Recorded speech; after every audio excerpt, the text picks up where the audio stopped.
olha, eu sei que a gente orou, começou a orar e falar, Deus, a gente precisa de uma solução que nós não temos na nossa mão. Esse é um problema maior do que nós. E quando nós recorremos a Ti, era assim mesmo a oração.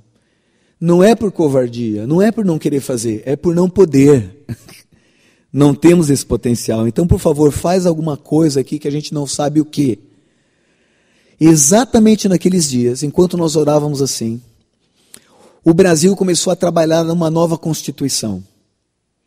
E quando ela terminou, o país, pela primeira vez na história, se obrigava a dar ensino fundamental a todo brasileiro. Toda criança brasileira. Em 2 anos, milhares de comunidades receberam escolinhas. O povo começou a ler, começou a descobrir os segredos do reino de Deus pela palavra. E houve uma enxurrada, uma avalanche de salvação na costa brasileira. E Deus respondeu por meio de um governo que reescreveu uma Constituição e inseriu alguns artigos. Um deles é que deveria educar todo brasileiro, pelo menos no nível primário. E todas as comunidades aprenderam a ler. Então, você vê o tamanho. Quanto tempo ia demorar para a MEAP formar 2.000 escolas? Em 2 anos, praticamente, quando não havia escola numa comunidade, o governo dava um jeito das crianças virem de outra, ou eles mesmos vinham a canoa, remando. Mas quase toda a costa brasileira, as ilhas isoladas, receberam escolas. Tem que orar. Tem que orar. Aí os missionários tinham que chegar nessas comunidades, e a MEAP não ia conseguir chegar sozinha. Nós acreditávamos em parcerias. Vamos orar por isso, vamos orar de novo. E aí estamos orando. Um dia eu estava lá no escritório orando, e trabalhando nesse projeto Costa Norte-Sul, né, que acabou, graças a Deus, dando luz à evangelização da costa brasileira, orando, e já tinha pesquisa na mão, já sabíamos onde as vilas estavam. De repente veio na minha mente assim, compartilha. Existem muitas igrejas nas grandes cidades do litoral que não enxergam esse povo, porque é um povo escondido. Eles vieram dos indígenas que se misturaram com os europeus no tempo da colonização. Os europeus foram embora e eles ficaram lá. Falam português, mas têm os mesmos costumes indígenas. É difícil chegar lá. Você pode morrer numa tempestade, pegando um barco e tudo mais. Não tem estradas. E começamos a orar. Todo o Nordeste, praticamente todas as comunidades do Nordeste foram abertas para a evangelização. Naqueles dias, a ideia que eu tive, comecei a compartilhar, escrever uma carta que ia para 1.200 igrejas, 1.200, 1.300 igrejas na costa brasileira, nas cidades, nas grandes cidades ou nas cidades do litoral. Pegamos as denominações bíblicas e escrevemos para essa carta, ia para todo mundo. Essa carta tinha encorajamento, visão, desafio, e sempre encorajando as igrejas a irem. Começamos a receber um monte de ligações. Queremos fazer isso juntos. E aí a gente ajudava o pessoal. No Rio Grande do Norte nasceram parcerias oficiais. Na Bahia, algumas igrejas responderam. Em Pernambuco, o Rio de Janeiro foi o único estado que a gente não precisou fazer nada, porque há 30 anos todas as comunidades de pescadores eram evangelizadas. O único estado brasileiro que tinha as comunidades isoladas evangelizadas era o Rio de Janeiro. Interessante, né, isso? Não sei porquê, mas alguém teve essa visão, não consegui descobrir na história como aconteceu, mas todas elas tinham evangelho. E aí, o governo brasileiro, naqueles dias, enquanto orávamos e escrevíamos essas cartas, motivando as igrejas, começou a crescer um fogo nessas igrejas. Foram 2 anos, todos os meses, de conversa, de diálogo, de incentivo, de encorajamento. Foi incessante, intenso, sabe? Era visão. Naqueles dias, o governo fez uma pequena reforma agrária no Nordeste e colocou estradas para escoar o pescado das comunidades, para poder competir, ou melhor, crescer economicamente com a ajuda do Sul e Sudeste. Porque o Nordeste brasileiro estava cada vez mais pobre e o Sul e Sudeste cada vez mais rico. Só que eles têm lagosta e camarão e tudo, e peixe à vontade, e a gente não. Então, o que eles fez? Nessa tentativa de equalizar, então o governo colocou estradas. Assim, em 2 anos nasceram centenas de estradas, chegando em centenas de comunidades. Por onde saiu o peixe, chegou o evangelho. Foi outra ação do poder de Deus via as autoridades, porque o povo de Deus orou. Você pode dizer, não, é coincidência que você fez a pesquisa, que nunca tinha sido feita na história do Brasil, você terminou a pesquisa na hora certa, foi coincidência que você resolveu compartilhar isso com as igrejas, foi coincidência que essas igrejas ficaram tocadas, e foi coincidência que nasceram estradas que puderam viabilizar a evangelização por meio das igrejas tocadas pela motivação que a pesquisa trouxe. Não é muita coincidência, pessoal. É o poder de Deus.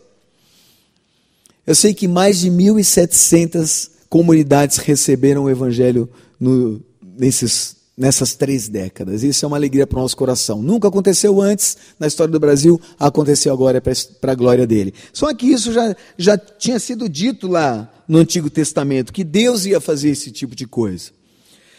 Em Isaías 42, ele vem falando, a Bíblia fala sobre o Cristo, sobre o Messias, que viria 730 anos depois. Ainda haviam 730 anos de história para o Messias chegar, quando essas profecias foram escritas. E o profeta, geralmente ele não entendia a diferença de épocas e épocas. Por exemplo, Isaías fala do Cristo sofredor e do Cristo rei, junto. E nós sabemos que entre o Cristo sofredor e o Cristo que reina, existe o período que a gente resolveu denominar de período da igreja, que é o período que nós vivemos hoje. O profeta falava de tudo isso muito junto, ele não percebia a distância que havia entre um evento e outro, ele sabia que eram eventos futuros, mas não sabia a distância entre um e outro. O meu professor de teologia explicou assim: quando você olha para montanhas, você vai ver montanhas mais claras, montanhas mais escuras, mas você acha que elas estão juntas, até você subir na primeira. E quando você chega no topo da primeira, você vê que existe um imenso vale, uma distância, para você chegar na segunda montanha. Então, os profetas enxergavam um plano histórico futuro, um plano profético, não enxergavam tridimensionalmente. Não sei se deu para entender, mas era essa a ideia. Eles não distinguiam de futuro mais próximo e futuro mais longo. Esse trecho de Isaías 42 é uma exceção. Deus dá a graça dele perceber isso, do profeta perceber um futuro mais próximo e um futuro mais longínquo, saber que existe essa distância entre eles. Ele vem falando do servo, eis o meu servo, a quem eu sustento, o meu escolhido em quem tenho prazer, porei sobre ele o meu espírito, e ele trará justiça às nações. Não gritará, nem clamará, nem erguerá sua voz na praça, não quebrará o caniço rachado, não apagará o pavio fumegante, com fidelidade fará justiça, não mostrará fraqueza, nem se deixará ferir, até que estabeleça justiça na terra, e em sua lei as ilhas porão sua esperança. Em sua lei, na sua verdade, na sua graça, no seu amor, na sua salvação, as ilhas colocarão a sua esperança. Quando ele fala de ilhas aqui, ele está dizendo de um lugar pequeno, remoto. Não é você do satélite perceber que a Tasmânia é uma ilha, que a Groenlândia, sabe? A ilha era um lugar pequeno. Ele falava para um povo que entendia, que compreendia o que estava sendo escrito. Você caminha de um lado para o outro, acha água. Caminha de um lado para o outro, acha água. Caminha de um lado para o outro, acha água. É uma ilha. Então, por exemplo, a ilha do Marajó, talvez, não sei se fosse entendida como uma ilha imensa, né? É do tamanho da Bélgica, mas é uma ilha. Então, ele está falando de ilhas pequenas, remotas, escondidas. Ele fala que essas ilhas, um dia, colocariam a esperança em Jesus. É isso que ele está dizendo. Um dia elas vão descansar, vão ser salvas, vão receber a salvação. Vão ter esperança no Cristo, nesse Messias aqui, no servo do Senhor, que ele vem descrevendo. Agora dá uma olhadinha no verso 9. Vejam, as profecias antigas aconteceram, e novas eu anuncio. E antes que surjam, eu as declaro a vocês. Ele está dizendo, essas profecias que eu disse, vão fazer de conta que já passaram. É um tempo futuro, mas agora eu vou falar de um futuro mais longínquo ainda. Então ele percebe a distância que há entre um momento e outro. No primeiro momento, ele diz que as ilhas, as terras do mar, está cheio de pescador. O que tem? O que tem ilha? Tem pescador, porque onde tem ilha tem mar, onde tem mar tem peixe, onde tem peixe tem um pescador perturbando a vida dele lá. E esse povo está isolado, sem chance. E aqui diz que o Messias levaria chance a eles. Agora diz que esses tempos passaram e novos tempos ele proclama. E olha como ele começa. Nesses novos tempos, nas novas profecias, nas mais futuras, diz: cantem ao Senhor um novo cântico. Cantem o seu louvor desde o confim da terra. Quem? Vocês que navegam no mar e tudo que nele existe. Ilhas e todos os seus habitantes. Agora você vê as ilhas louvando a Deus. Lá está dizendo que as ilhas um dia colocariam a esperança no Cristo. Agora está dizendo que as ilhas louvam. Entre um momento e outro, alguma coisa aconteceu. Um dia elas crerão no Messias. Agora elas estão louvando de todo o coração, já creem. O que aconteceu entre um momento e outro, entre uma profecia e outra? Proclamação. Alguém saiu do seu conforto, foi, proclamou, e as ilhas que não conheciam da glória de Deus passaram a conhecer, tiveram a sua esperança colocada ali e agora louvam. Interessante que isso é profético. Ele diz que um dia isso aconteceria. Eu não sei, mas se isso está acontecendo hoje ou não, mas não vai haver nenhuma profecia que vai se passar sem ser cumprida. Todas serão cumpridas. No Brasil, as ilhas nunca tinham sido alcançadas. Mais de 1.700 receberam o evangelho nos últimos 30 anos. Além disso, tem uma chamada específica para proclamação nas ilhas. O verso 12 diz: deem glória ao Senhor e proclame o seu louvor nas ilhas. É um imperativo. É como se Deus falasse assim: vão, pregue o evangelho a toda criatura, mas não esqueçam das ilhas. Porque é fácil esquecer. Você não vê. Eles não passam na tua porta, estão isolados. É perigoso chegar lá, você pode morrer. Há muitos desafios. Então há uma ênfase aqui: deem glória ao Senhor e proclame o seu louvor nas ilhas. Eu quero ler o último versículo antes de fazer um update para vocês, de falar tudo que está acontecendo aqui na MEAP, tudo não, né? Alguma coisa nos próximos minutos. Mas no capítulo 66, Isaías fala de um futuro mais longínquo ainda. Ele fala de fim de tempo, de fim dos dias em que Deus ajuntaria os últimos para haver novos céus e novas terras. É desse momento que ele está dizendo. Então ele falou de um momento para frente, outro, e agora um mais longínquo ainda. No primeiro ele disse que as ilhas um dia creriam. No segundo ele disse que as ilhas estão louvando. E agora ele fala como é que essa coisa aconteceu. O verso 18 nos coloca no contexto histórico profético. E por causa dos seus atos e das suas conspirações, olha o tempo. Deus diz: eu virei a juntar todas as nações e línguas. Lá em Apocalipse diz que gente de todas as nações e línguas estariam em pé, vestidos em vestiduras brancas, com palmas nas mãos e louvando a Deus, dizendo: digno és de tomar o livro, de abrir o selo, porque foste morto e com teu sangue compraste para ti gente que procede de toda língua, povo, raça e nação. Para ti os constituíste reino e sacerdote. E aí vai, né? Então isso é lá na frente. Aqui que está acontecendo, Deus juntando as nações. Final dos dias. Como é que ele vai juntar? O mesmo jeito de sempre. Proclamação. Enviando gente para proclamar, para anunciar. Deus não tem dois planos, tem um só. Sempre teve um só. Proclame a minha glória, o povo vai crer e vai ser liberto. Olha como ele diz: estabelecerei um sinal entre eles. No verso 19. Entre essas nações. E eu enviarei. Deus enviando gente que o ama, enviando missionários, né?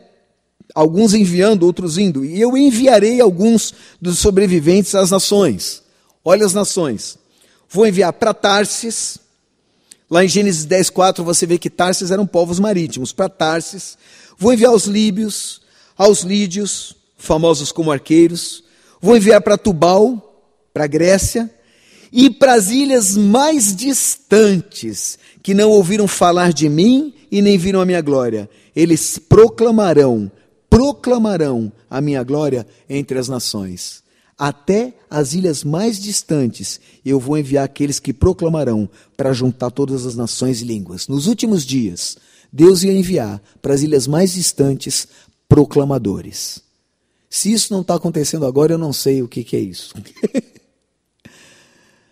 Todos os dias profecias estão sendo cumpridas. Algumas profecias neotestamentárias, como você vê Paulo falando que nos últimos dias os homens seriam arrogantes, desafetuosos, mais amantes dos prazeres do que de Deus, caluniadores, desobedientes aos pais. Quando meu avô leu isso, ele falou, rapaz, isso vai ser últimos dias mesmo. Imagina um filho desobediente ao pai, quando que isso vai acontecer? Né? O meu avô ficou boquiaberto quando leu isso.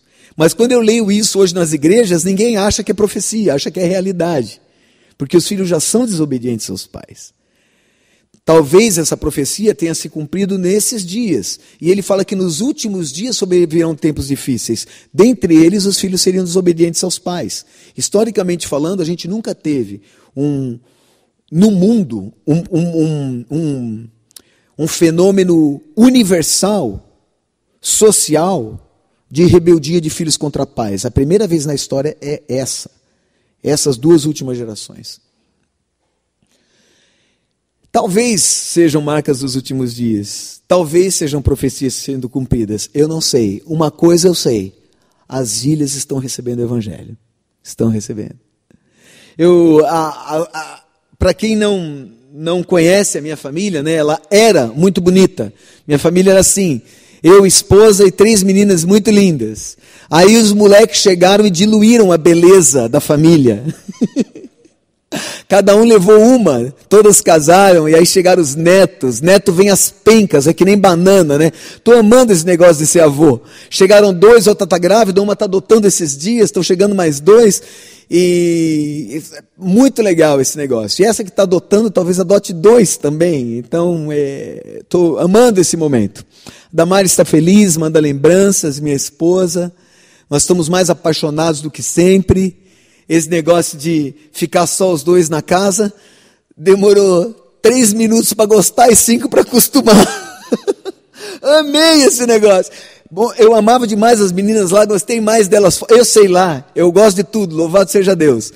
Mas a Damares sente um pouquinho mais de falta, mas tem um tal de Facebook, que ela fica lá olhando foto de neto e compartilhando, e agora o telefone é praticamente grátis, né? Então a gente consegue falar com as meninas, é muito legal. Uma das nossas filhas, a Carol, a mais velha, ela se formou em odontologia, casou com um fisioterapeuta, também filho de missionário, também filho de líder de missões, e eles começaram a trabalhar na igreja, moravam na Baixada Santista, no Guarujá. Começaram a trabalhar na igreja, formaram um conselho missionário, o conselho começou a adotar mais missionários, começaram a colocar equipes no campo, e numa dessas ele põe a equipe no campo, um dia foram e não voltaram mais.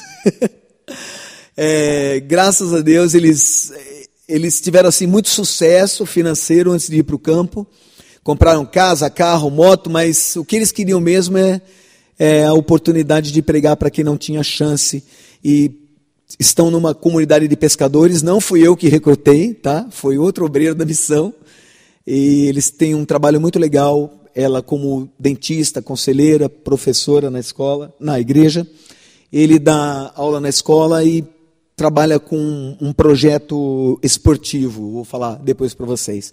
Eu achei essa foto aí, alguém copiou um slide de quando eu e Damares começamos a morar no barquinho, antes da MEAP nascer.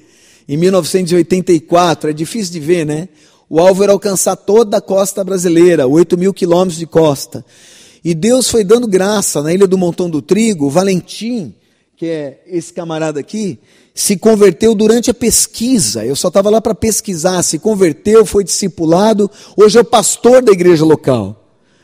E aí nós começamos a pensar quantos outros Valentins existem no Brasil, prontos para receber o evangelho. Alguém tem que chegar lá e anunciar. Daí que nasceu a MEAP, a coisa tinha que ser grande, não podia ser um grupo de missionários, né? Pequeno, tinha que ser grande. Aí nós pesquisamos, Asas de Socorro nos ajudou com os aviões, descobrimos as comunidades de pescadores, pescador artesanal, né? Ele não tem grandes barcos, ele tem canoa, que ele faz com a mão. Vive assim à beira da pobreza absoluta. Essa é a vila mais pobre que eu já conheci, essa é a mais rica. Então, quando eu falar em comunidade de pescadores, você tem que imaginar uma coisa entre essa e essa realidade.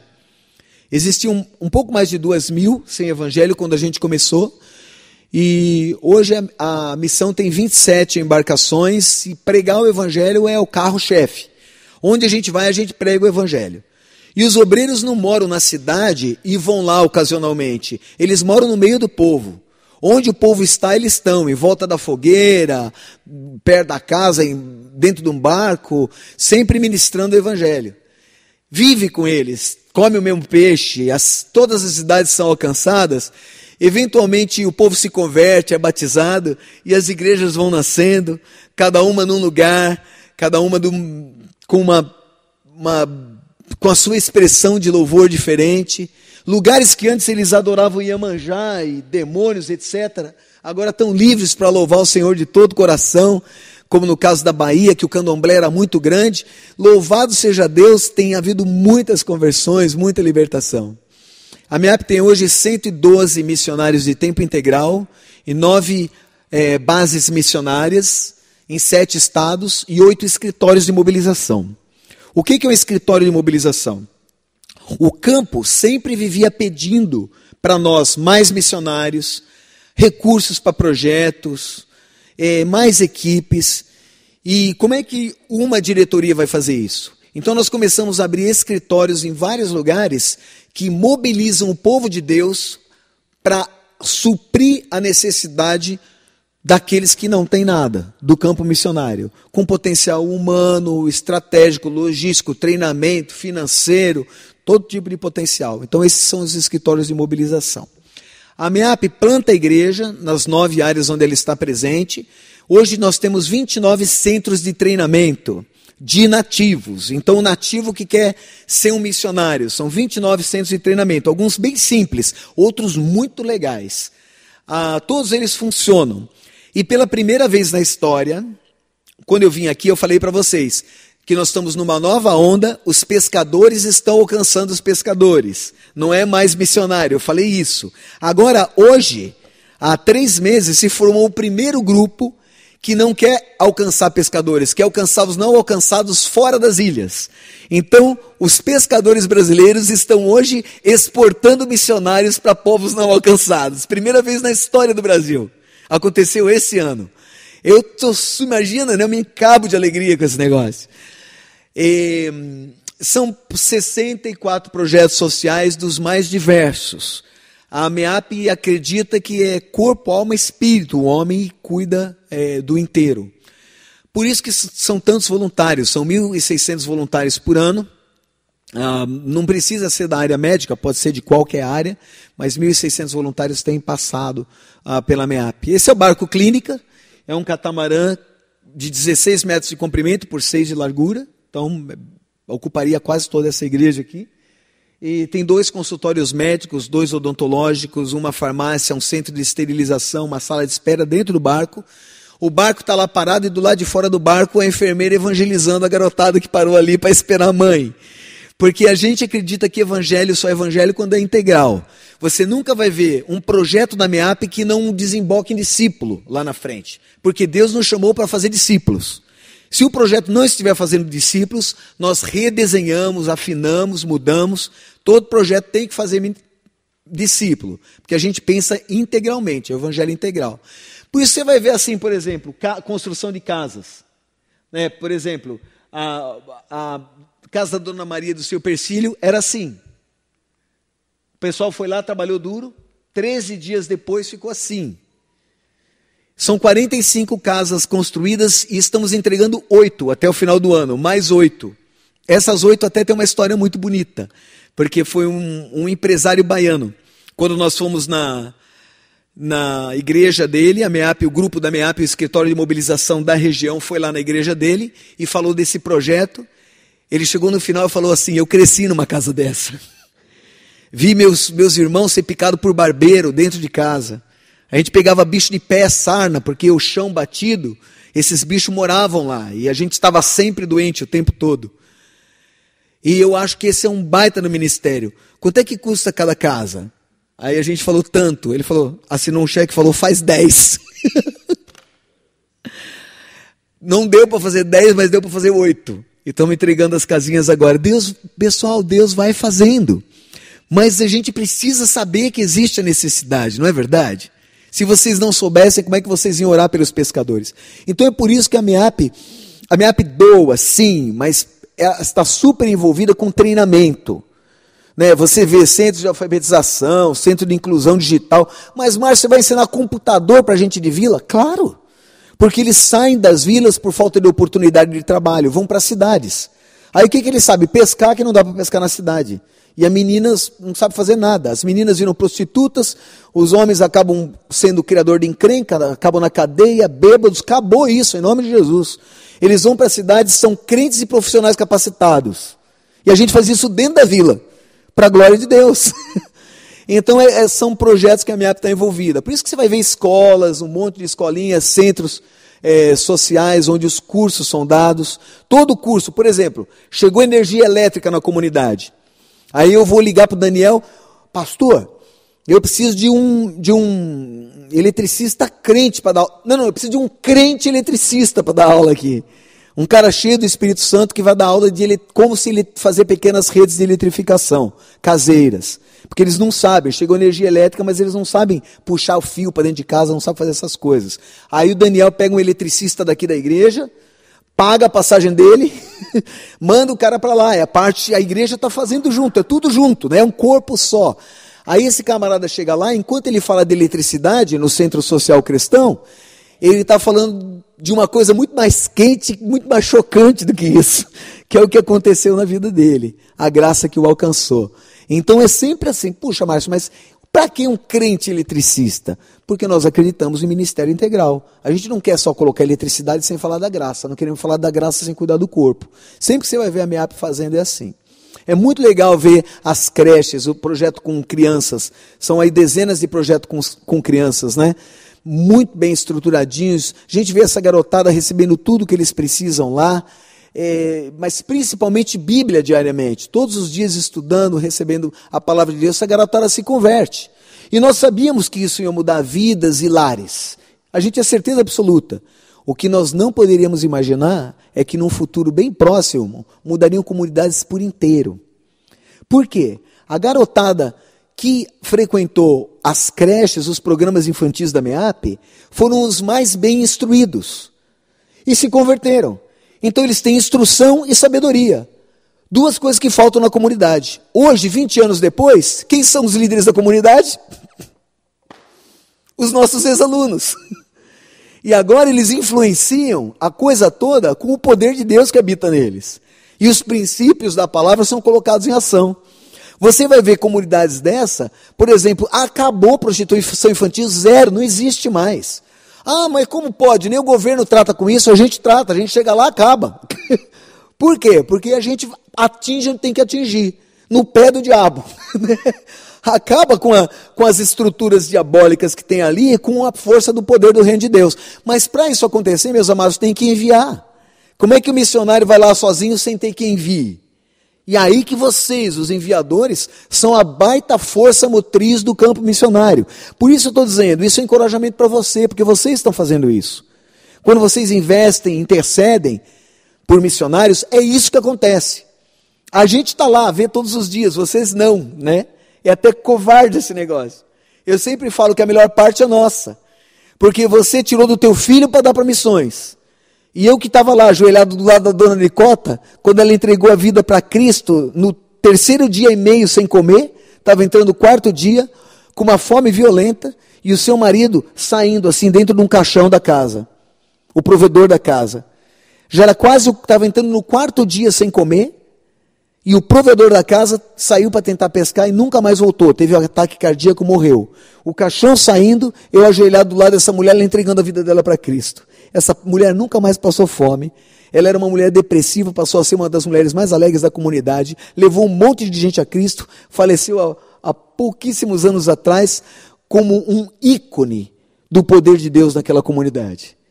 Eu só estava lá porque você enviou. Senão o marido dela ia sair dali, dentro de um caixão, e ela ia continuar chorando naquela cama. Com 2 viúvas. Quando eu entrei, tinham 2 viuvinhas do lado dela, que sabiam a dor dela, né? Com as outras 2 viúvas, sem poder contar a história da graça para ela. Então tem que fazer, pessoal. Vamos fazer. Faça a sua parte, a gente está fazendo a nossa.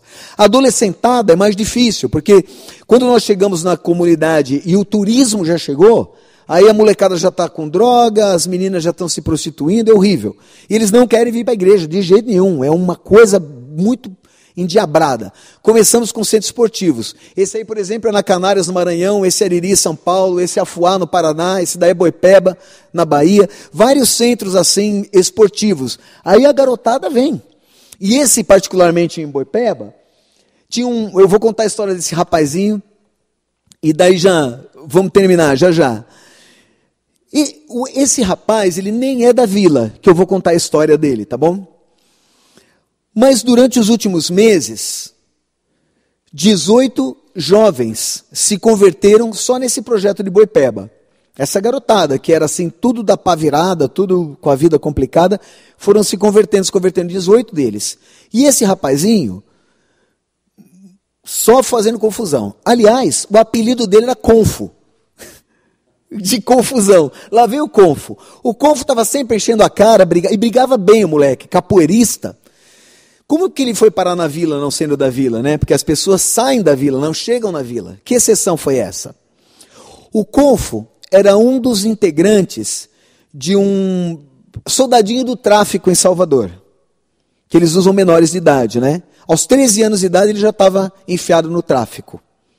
Aos 16, a mãe dele fugiu de lá, porque dos 13 amiguinhos que se envolveram, 10 já tinham falecido. Tinha sobrado o filho dela e mais 2.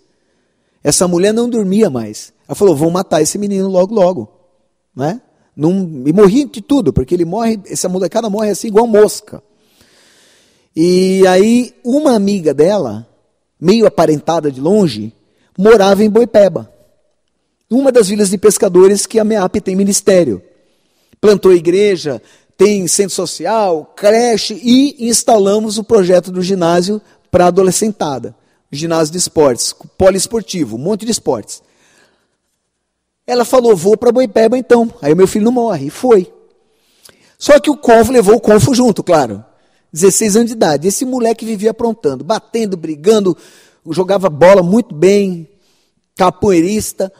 Quando ele estava muito bêbado, ele apanhava assim, aí o pessoal aproveitava, chutava, fazia xixi em cima. Quando ele acordava, estava todo urinado, machucado, desrespeitado, jogado. E aí vai, essa era a vida dele na comunidade. Aí ele veio, como gostava muito de jogar bola, ele veio para o centro esportivo.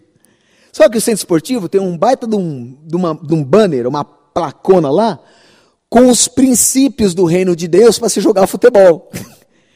Você tem que encorajar o outro, você não pode xingar, você não pode bater, você não pode... Né? Tem os nãos e os sims, né? O que você deve fazer e o que não deve. Quem falou que o Confo conseguia?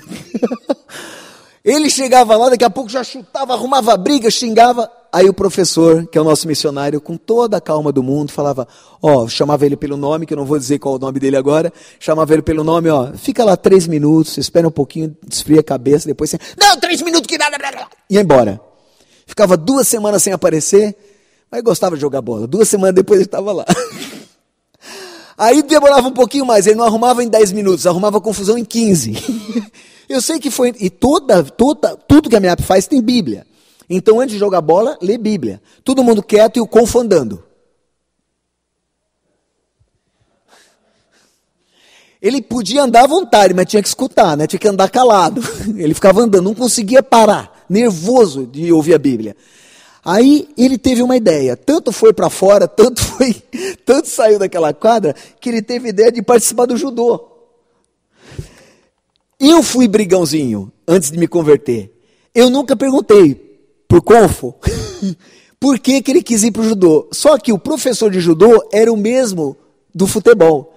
Eu acho que ele pensou assim, eu vou lutar judô, vou dar um pau nesse cara oficial, porque aqui eu não posso bater nele, mas lá eu posso. Eu acho que foi isso, mas não tenho certeza, tá? Vou perguntar para ele quando eu for na Bahia, daqui a alguns meses. Daí, o Confo foi pro judô. Na hora da luta, o professor foi lutar com ele, ele veio que nem louco. Rapaz, apanhou igual cachorro. Pá, pá, pá. Só que quando terminou a luta, ele foi respeitado, o professor encorajou, abraçou, pediu para ele sentar. Ele nunca tinha apanhado com respeito na vida dele. Sempre que ele apanhava, chutava, fazia um xixi em cima. E ele sentiu alguma coisa diferente. Tomou um baita num pau, mas sentiu alguma coisa diferente ali. Eu sei que 2 semanas depois ele já não andava mais na hora da Bíblia. Já ficava quieto, começou a prestar atenção. Essa molecada, os 18 amigos dele, tudo da pá virada, convertido, indo para a igreja, chamou o Confo para a igreja. Aí ele já achou demais. Aí não. Por quê? Tu tá com medo? E ele é todo corajoso, todo macho, né? Medo não tenho medo de nada. Então vai na igreja, cara. Tá com medo de quê? Eu vou mesmo. E foi. Olha o Confo chegando na igreja. Apavorado. Eu sei que o menino sentou lá no fundão. Aí já um ou dois meninos do judô já sentou perto dele, quando viu ele lá, né? Olha, meus amados, eu não sei o que aconteceu no coração dele, mas aconteceu. As músicas tocaram o coração daquele menino. A pregação falou com ele. Quando ele se deu por conta, ele estava na frente, aos prantos, ajoelhado na frente do púlpito, e aquele monte de garoto em volta dele orando, louvando a Deus, tudo novo convertido ali, abraçando, chorando também. Foi uma revolução espiritual. Esse menino foi completamente transformado pelo poder de Deus. O que ele era, ele começou a ser o contrário. Um bom filho, um pacificador, ele ficou exatamente o oposto do que era. Não saía da igreja, foi discipulado pelo pastor e pelo nosso missionário, tinha 2 discipulados, estava sempre com a garotada. Esse menino começou a se dedicar. E eu acabei de contar para vocês a história do Ronilson. 18 anos, campeão estadual de judô. O judô de Boipeba já trouxe 26 medalhas esse ano. Nunca tinha entrado uma medalha estadual na vila na história da comunidade. Só esse ano 26 medalhas, tudo da garotadinha convertida que está lá. É muito legal ver o que Deus está fazendo. Aí você fala assim, puxa, é só judô? Não é judô, é o reino de Deus. E o reino se expressa das mais variadas formas. A MEAP foi estabelecendo bases missionárias, por tudo quanto é lado, né? E aí são as datas do estabelecimento dessas bases. E não vai parar. Tem um desafio, vou pular essa história aqui, só dizer para vocês que só na boca do Amazonas estão nascendo 20 igrejas hoje. Aquele lugar que ninguém quer ir, onde tem a pororoca, você sai, você morre, sabe? Lá, estamos plantando 20 igrejas naquela região. E várias escolas sendo alcançadas, teve uma revolução também por causa da conversão do menininho chamado Davi, que chamavam ele, o apelido do moleque era Demônio. Quando falava o demônio era o Davi que vinha vindo. O nome bonito, Davi, né? O apelido horrível, Demônio. Esse menino se converteu e mudou tão completamente que a diretora da escola veio para o nosso centro infantil lá, perguntar o que a gente estava fazendo que o moleque mudou tanto. Aí o nosso missionário falou assim, você tem tempo para ouvir? E contou a história da graça. Essa mulher estava em lágrimas, porque ela viu a transformação do menino, estava em lágrimas e falou assim, vocês podem contar essa história para todos os alunos? Claro que podemos. Ela fechou a escola um dia, chamou todos os pais e a nossa equipe ministrou o evangelho para toda a escola, para todos os pais, para todas as crianças. Teve um monte de conversões ali. Foi muito tocante por causa de um convertido, um menino que era chamado de Demônio e que teve a vida completamente transformada. O que a gente não sabia é que aquela mulher era diretora, era a supervisora de todo o programa das escolas da Boca do Amazonas. Ela era responsável por 32 escolas. Quando terminou, ela estava tão tocada pelo resultado naquele dia com os pais e alunos, que ela falou assim, você pode fazer isso nas outras 31? Não conseguimos fazer nas 31 ainda, mas em 12 estamos fazendo. Meus amados, o Evangelho vai, ele é poderoso, mas se a gente não enviar, isso nunca vai acontecer. Se não tiver alguém disposto para ir, outros para enviar, nunca vai acontecer. Então, obrigado, parabéns por vocês estarem fazendo e façam mais. O último desafio, e termino, é o Ribeirinho. Quando a MEAP, estrategicamente falando, a costa brasileira está alcançada. Todas as comunidades estão alcançadas, Márcio? Não. Então, por que você diz isso? Porque todas as bases, missiologicamente falando, a estratégia está pronta. É só uma questão de tempo para todas as comunidades receberem o Evangelho e responderem a ele. E aí a MEAP começou a se perguntar há alguns anos, o que nós vamos fazer quando terminar a costa brasileira? Nós vamos para outros países e vamos continuar na costa. Aí pesquisamos Argentina, Chile, outros países, Equador. Ou nós vamos para os rios brasileiros. E aí nós tivemos uma unidade de que tudo que nós faríamos no exterior seria por Pioneers, que é essa parceira nossa norte-americana, que está em 140 países com mais de 300 equipes. Então, eles são especialistas nisso e são parceiros nossos. Então, tudo que a gente quiser fazer de pescador no exterior, nós vamos fazer via Pioneers, com essa parceria. E a MEAP está entrando pelos rios brasileiros. Começamos pela boca do Amazonas e estamos subindo. O desafio é grande. Há uns 6 anos eu pensei assim, puxa vida, está muito mal dividido o evangelho no Amazonas. Porque todo mundo prega com barcos, precisa de barco para chegar nas comunidades. E o barco só vai bem por uns 80 quilômetros. Ele vai 80 e volta 80, 160. E aí acaba o diesel, acaba a água limpa, acaba a energia, acaba tudo. O cara tem que voltar. Mas para esse lugar que ele volta, tem que ter diesel, tem que ter comunicação, tem que ter alimentação, contato com o mundo exterior para poder chegar a equipes. Então tem que ser um lugar com estrutura, com infraestrutura suficiente para você ter o que nós chamamos de base. Quantas dessas existem na malha amazônica? Não tem nem 15. E aquele universo imenso, aquela área imensa, com 35 mil comunidades. Então, esse pessoal que começou a evangelizar, evangelizou bem. Mais de 20 mil comunidades receberam evangelho já, o que é lindo. Só que tem mais de 10 mil, e os aviões hoje, enquanto nós conversamos, estão voando o médio Amazonas, descobrindo mais comunidades. Nós chegamos a uns 10.350 mais ou menos, sem nada de evangelho. Se na costa brasileira haviam 2.000, nós estamos falando de 10.300 e poucas hoje. Mas nem conhecemos todas ainda. É um desafio imenso. E tem um monte de lugar, tem 3 igrejas. Por quê? Porque como todos os barcos saem dos mesmos lugares, são igrejas e agências diferentes, eles vão e voltam, eles ficam pregando nas mesmas vilas.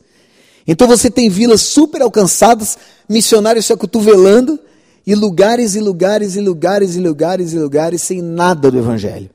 Então nós queremos mudar isso.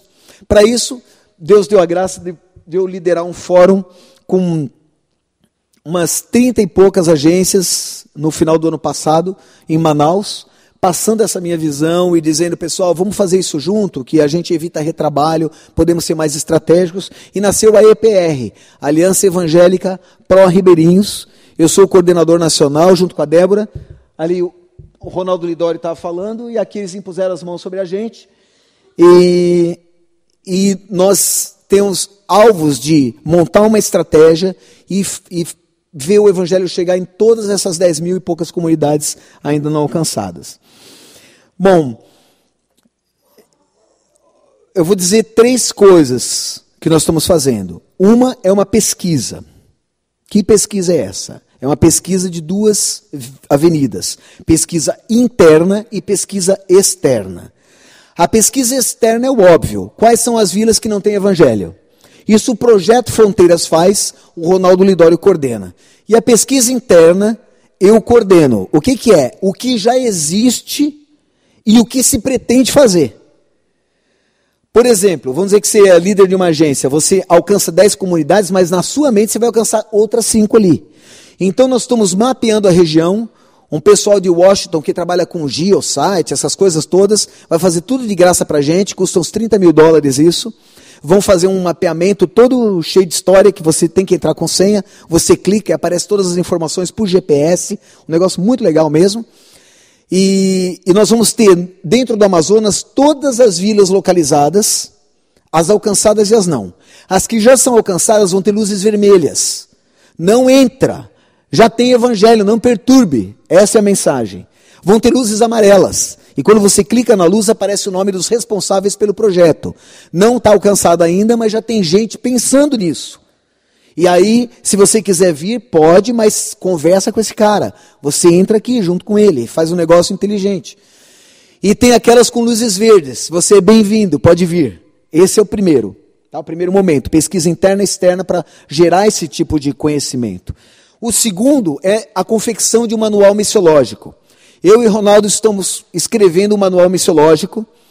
Claro, ele é muito mais inteligente do que eu, ele vai, aquela parte difícil ele faz, eu faço a parte fácil. Mas nós vamos deixar esse manual pronto para o terceiro momento. O terceiro momento é novembro do ano que vem, quando nós vamos fazer o primeiro congresso missionário focado para ribeirinhos da história do Brasil. Esperamos atrair gente de outros países também. E nós vamos mostrar a realidade, a necessidade e uma estratégia para as pessoas não irem onde já há o Evangelho. E aí vamos oferecer esse livro, que é um livro missiológico, para ajudar as pessoas a fazer a coisa certa, no lugar certo, do jeito menos errado possível. Então tudo isso vai acontecer no próximo ano e meio. E eu coordeno. Então, por favor, orem por mim. Vou passar 5 meses do ano que vem em Manaus. É um projeto grande, é caro, muita viagem, muita reunião, e não vai ter convertidos até o final do ano que vem. Porque nós estamos semeando, nós queremos acabar com esse negócio de um monte de gente super alcançada e gente que nunca ouviu falar do Evangelho. Nós queremos terminar com isso. Então, orem, se você puder contribuir com o valor de viagens, etc., contribua, e vamos ver isso acontecer, né? Quem sabe, muito em breve, a gente vai ver as mais de 10 mil comunidades do nosso Amazonas, que eu batizei de janela amazônica, a janela amazônica sendo alcançada. O pessoal fala da janela 1040, mas não fala da janela amazônica, né? Tão pouco alcançada quanto. Então, dá para fazer um monte de coisa, né? Você pode colocar um missionário, pode ajudar a criança. Se você quiser fazer isso, a igreja me dá essa liberdade, né, de desafiá-los, façam de acordo com o que Deus colocar no coração. No panfleto que vocês receberam, vocês vão ver que no final dele tem um encarte. Se você falar, eu quero tirar uma criança da rua e botar num projeto desse, tem 6 famílias de missionários hoje que não têm sustento completo. Eu quero ajudar. Então você preenche isso aqui e deixa comigo ou com um dos líderes da igreja. Tá bom? Tá no finalzinho. E a última coisa que eu quero apresentar para vocês, no meio desse povo lindo, que eu amo de paixão, diferente uns dos outros, cada um num canto do Brasil, gente que já tem recebido da glória de Deus, é interceder. Existe um mecanismo da MIAP chamado Minuto de Pescaria. Alguns de vocês recebem. Eu recebi aqueles pedidos de oração das agências missionárias imensos, de páginas e páginas. E eu começava a orar. Orava pela primeira, pela segunda, pela terceira. Rapaz, depois eu falava, Deus abençoa o resto que eu não tenho mais tempo. E eu me sentia culpado de não orar pelos meus missionários e pelos meus amigos missionários. Eu falei assim, eu vou bolar um negócio diferente. Eu vou bolar um negócio para o nosso século. Vai ser 1 minuto. Então você vai receber isso aí no seu e-mail.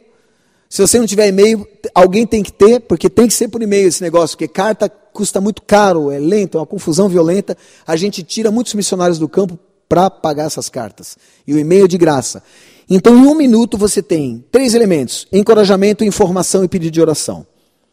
Você lê, ora e deleta. Quanto você gastou? 1 minuto, 2 a cada 3 semanas. Olha o que eu estou falando. 2 minutos a cada 3 semanas.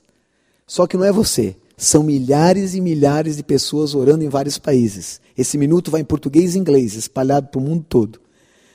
E não louco o que acontece, sabe? Deus atende as orações mesmo. Então você, se quiser ser intercessor também, preenche isso aqui, deixa comigo, tá bom? Muito obrigado, eu não me deixei tempo para responder perguntas, porque eu falo a beça, mas missionário faz mesmo isso, é coisa de missionário. Mas eu quero agradecer de todo o coração, queria orar por vocês. Você acha que tem tempo para uma pergunta? Não, né? 11h18. Melhor não, né? Uma pergunta então, tá? Geralmente alguém levanta e fala, quando é que você vai parar, Márcio? É a pergunta que o pessoal faz, né? Se alguém tiver uma pergunta assim no coração, rapaz, você falou, mas não respondeu tal coisa, pode perguntar agora, ou cale-se para sempre. Diga, querida.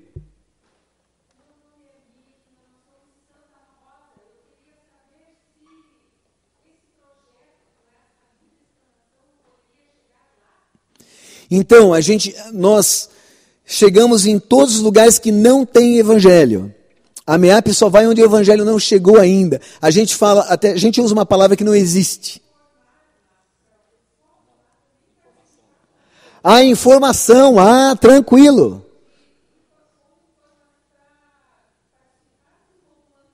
Lógico, conversa comigo depois e a gente dá um jeito, manda alguém para lá, sim, vamos fazer isso juntos. Lógico, sem dúvida. Desculpe, pensei que fosse uma comunidade de pescadores. Claro, querida, claro. Lógico, tranquilo, Santa Rosa, em qualquer lugar do mundo. Nós estamos aqui para compartilhar. Obrigado pela pergunta. Claro que pode. Conversa comigo depois, eu te deixo os contatos. Deixa eu orar por vocês oram por mim direto. Fala, mano.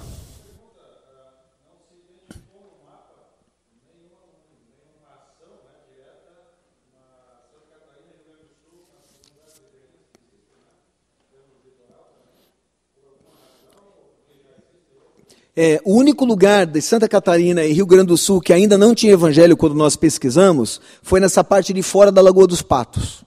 Mas existia um trabalho batista muito forte e conversamos com eles e falaram, não precisa vir aqui que a gente vai dar conta do recado.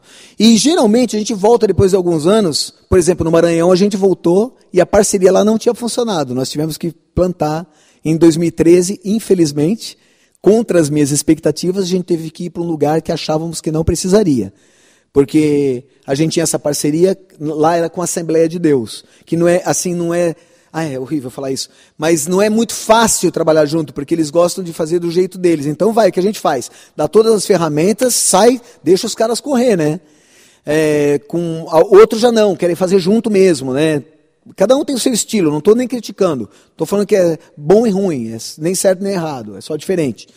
Mas aqui a gente não voltou. Mas a parceria foi essa. Os caras falaram, pode ir que a gente vai dar conta aqui. E eu não sei, de repente era bom de voltar. Mas as outras não, as outras têm evangelho nas proximidades. E se não for alcançado é falta de vergonha da igreja, porque está ali do lado, né? Coladinho. Agora, onde não eram alcançáveis, aí a gente foi. Então, esse é o motivo. O único lugar não alcançado, não alcançável, era essa faixa por fora da Lagoa dos Patos.